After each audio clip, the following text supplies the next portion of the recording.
Hey everybody, welcome back to TelehealthFX Talk.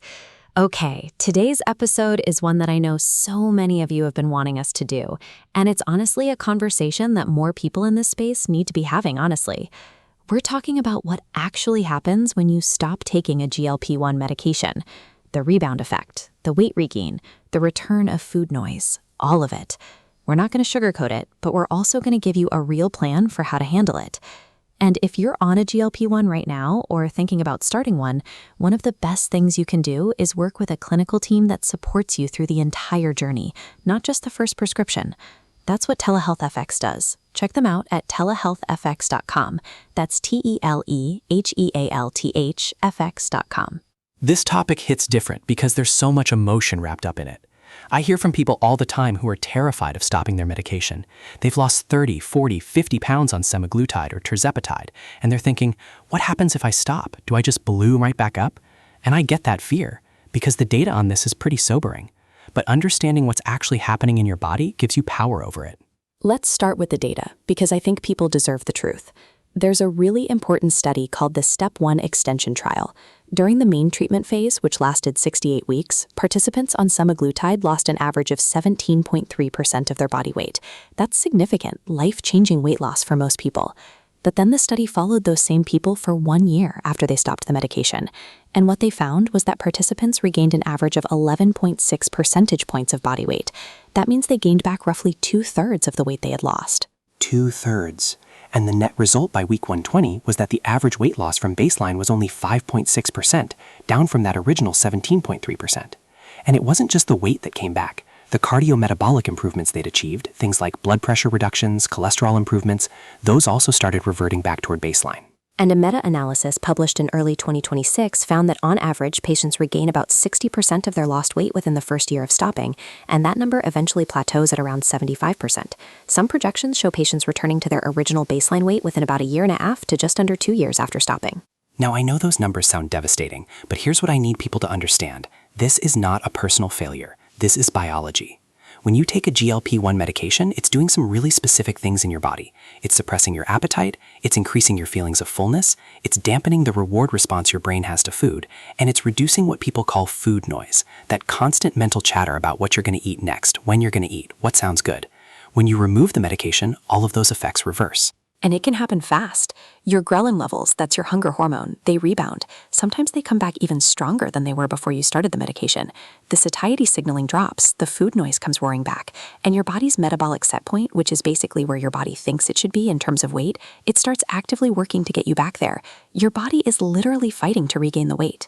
Which is why the medical community is increasingly looking at obesity the same way they look at conditions like high blood pressure or type 2 diabetes. It's a chronic condition. You wouldn't stop taking blood pressure medication because your blood pressure went down and then be surprised when it went back up. And that's essentially what's happening here with weight. That's such a good analogy. Now, there's one more thing I want to flag that doesn't get enough attention, and that's what happens to your body composition when you regain weight after being on a GLP-1. Researchers are raising concerns about something called sarcopenic obesity. When you're losing weight on a GLP-1, you lose some muscle along with the fat. We talked about this in a previous episode. But here's the problem. When you regain the weight after stopping, the weight that comes back is disproportionately fat, not muscle. So you can end up with a worse body composition than when you started. More fat, less muscle. That's actually more metabolically dangerous. That is a really important point that most people are not aware of, which is why everything we're about to talk about in terms of a maintenance plan is so critical, because the goal isn't just to prevent weight regain, it's to protect your body composition if regain does happen. So let's talk about the playbook, because even though the data on weight regain is real, it is not inevitable if you have a plan. And this is where having a proper clinical team matters enormously. Platforms like TelehealthFX don't just hand you a prescription and disappear. They provide one-on-one onboarding, ongoing clinical support, and access to providers who help you build a long-term strategy from day one. They've got Semaglutide, Tirzepatide, NAD+ therapy, and Ceramorelin, and they're licensed in all 50 states with transparent pricing and no hidden membership fees. If you want a team that's actually invested in your long-term success, go to TelehealthFX.com. That's TelehealthFX.com. So strategy number 1, if you and your provider decide it's time to stop, don't stop cold turkey. Work with your clinician on a gradual tapering plan. Slowly reducing the dose gives your appetite hormones time to adjust rather than snapping back all at once. And schedule regular follow-ups during and after the taper so your provider can monitor what's happening and intervene early if needed. Strategy number 2, and this is huge. Build your lifestyle foundation while you're still on the medication. Don't wait until you stop to start building habits. The GLP-1 is giving you a window, a hormonal bridge, where your appetite is controlled and you have the mental bandwidth to establish sustainable behaviors. Use that time to lock in your protein targets, your resistance training routine, your meal prep habits. Build the infrastructure now. Strategy 3. Protein and resistance training are non-negotiable, and this is especially important in the context of potential regain. Keep targeting 1.2 to 1.6 grams of protein per kilogram of body weight daily. Keep doing resistance training 2 to 3 times a week. If weight does come back, you want it to come back with muscle, not just fat. That's the difference between healthy regain management and sarcopenic obesity. Strategy 4. Plan for the return of food noise. It's coming back. Accept that now so it doesn't blindside you. Stock your kitchen with high-fiber, high-protein foods. Meal prep so you're not making impulsive decisions when the cravings hit. Eat protein first at every meal.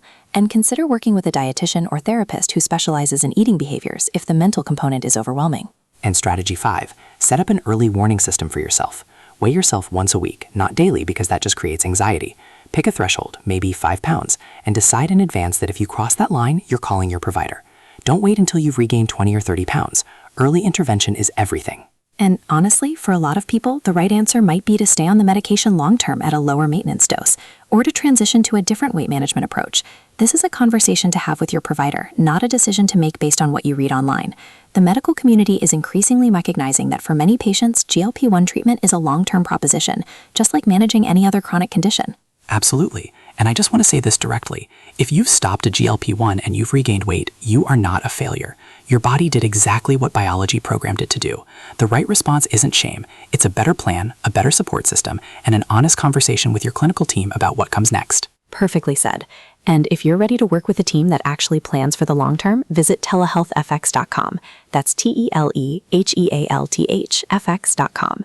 They offer transparent pricing with no hidden membership fees, 24-hour provider review by real licensed clinicians, 2-day UPS shipping, and one-on-one onboarding that helps you build a plan for today and for the future. That's TelehealthFX.com. And as always, everything on TelehealthFX Talk is for educational purposes only. This is not medical advice. Please consult your healthcare provider before starting, stopping, or changing any medication. Individual results vary, and your provider can help you develop a plan that's right for your specific situation. Thank you for being here. If this episode gave you a better understanding of what the rebound effect really is and how to prepare for it, share it with someone who needs to hear it. We'll see you next time on TelehealthFX Talk.